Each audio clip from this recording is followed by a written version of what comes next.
For Creamer Media's Polity, I'm Shannon de Rayhove. Radio personality Redi Tlhabi joins me to discuss her new book, Endings and Beginnings. Your book, Endings and Beginnings, is a story of healing. Tell us about your friend Mabegzo and your relationship with him. You know, now that I'm an adult, I can call him my friend. But when I was 11 and he was 22 and he was a notorious criminal, I was just fascinated by this connection between us. We just had this deep connection.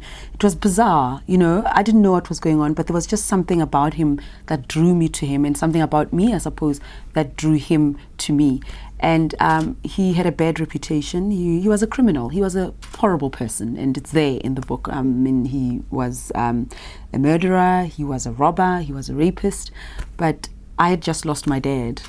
And when I met him, I didn't know that was him. I knew his name because his reputation preceded him. So when I met him, I didn't know that was the guy. And only when people told me who he was, I was just freaked out. And I was just waiting for him to harm me. But he was always so gentle and loving and protecting me even when other people were bullying me. And we just formed a connection out of our brokenness. And over the years, I've just been curious, you know, just wanting to find out, why was he so nice to me and yet such a bad person?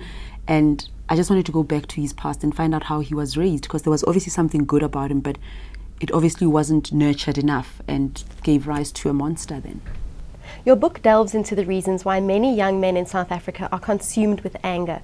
What did you discover about this anger, and how do you think this anger could be alleviated or soothed? Yeah, I feel very strongly about the question that you've just asked me about young men, especially black men, and why they're so angry, unemployment, poverty. And I think when we get so angry with the crime in our society, we don't want to go that deep. All we know is that they're terrorizing us. We must have these fancy alarm systems and these high walls. But I strongly believe unless we understand where these criminals come from, how they are raised, then we won't fix what is wrong with our society. Mabegzo, for example, was a product of a rape. His mother was raped. That's how he was born. And the adults around him marginalized him, and they kept talking about it. He was taunted as a child, and other children would just say innocently, "My mother said I mustn't play with you because your mother was raped." So that kind of thing, what that does to a child. Obviously, he didn't have a father because the father's gang raped the father gang was part of of men that gang raped his mother. His mother was 15, so obviously she wasn't mature enough to be a mother. So he had absent parents. Now, if the guy breaks into your home and steals and is unemployed and harms you, you've got to ask, why does he do things like that? Why don't the rest of us who are normal do things like that? It's because we were raised properly. We know right and wrong. But if there's no one there all your life to teach you right and wrong, you will be a monster. So I think that the anger that many young men feel comes from helplessness, a lack of self-esteem. They feel emasculated and they want to assert their authority. And in asserting their authority, they harm us all. And I'm not saying we must excuse criminals. I would never ever say that. But what I'm saying is we need to understand them so that churches, communities, families, whatever, we know that we can't traumatize children and expect them to be fully functional adults. Why is it so important for you personally to figure out the puzzle that was Mabegzo? You know, I was always guilty about my affection for him because he was a horrible person. He really was. So I thought, really, if you are this decent person, why did you have a friend like that? And why, even as an adult, do you not regret the friendship? Because I didn't regret it, you know. So it created such conflict in me, especially because I feel strongly about sexual violence.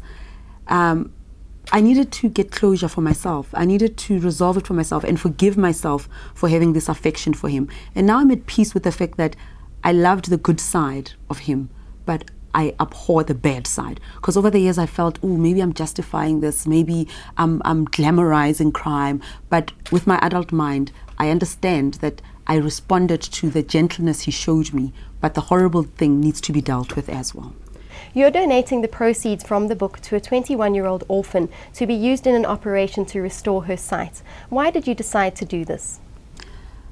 I honestly believe that we need to empower others. The higher you go, the more you must lift other people up. This young person, Sisanda, has had a tough life. She's an orphan. She's an anthropology student. She challenges herself all the time. As blind as she is, she made it to the rowing team and they missed qualification to the Paralympics by just a few seconds. She has ridden the 94.7 tandem, when you ride with a partner. I don't cycle, so I don't know what it's called, but with the help of somebody else. I love that she's not wallowing in her blindness. She's not comfortable in the abuses around her. She's constantly trying to discover what else she can do. So when I heard about her and heard that doctors, 3 medical opinions say there's a possibility that she can see again, all she needs is money, I just think, why not give back? Why not help empower another young woman? Because the mother of Mabegzo, whom I found and also interviewed, it's because someone gave her a chance that she was able to pick herself up again, and the fact that she was a rape victim was not the entirety of her identity. She explored other talents as well because someone opened the door. So I want to open the door for Sisanda. Well, I hope it's a success. I'm sure it will be. Thank you. Finally, I say, are you planning any future books, and how do you find time to write when you are so busy? Don't scare me with a question about future books. It was hard enough to get this one going. I wrote it over 7 years. Wow. I didn't have the guts to publish. It was so personal. It was so deep because it has a lot of my own personal loss. My father was murdered, 2 years after, before I met Mabegzo. So that's why this friendship with Mabegzo. If my father had been alive and I was a happy child at that time, I don't think I would have responded to him in that way. But there was just a brokenness in me. So it took me a long time to work through the emotions and to make sense of them. So I think I'll take a breather for a moment. I'll take a breather. But if there are many more stories to tell that will empower people, I will do it. I'm definitely not writing about current affairs because, I write a column for the Sunday Times. I present a current affairs show, and people are expecting political commentary. My political commentary will be newspapers. I'm not writing any more books. But I like writing about strong people. And the people I've written about in this book include Mabegzo and his mother and his family. They are heroes. They're not well known, but they're heroes and heroines. So if I find someone who is inspiring, whose story can lift us up and make us find the best of ourselves and share it with the world, I'm sure I'll sit down with that person, interview them, and write about them. That was Redi Tlhabi discussing her new book, Endings and Beginnings.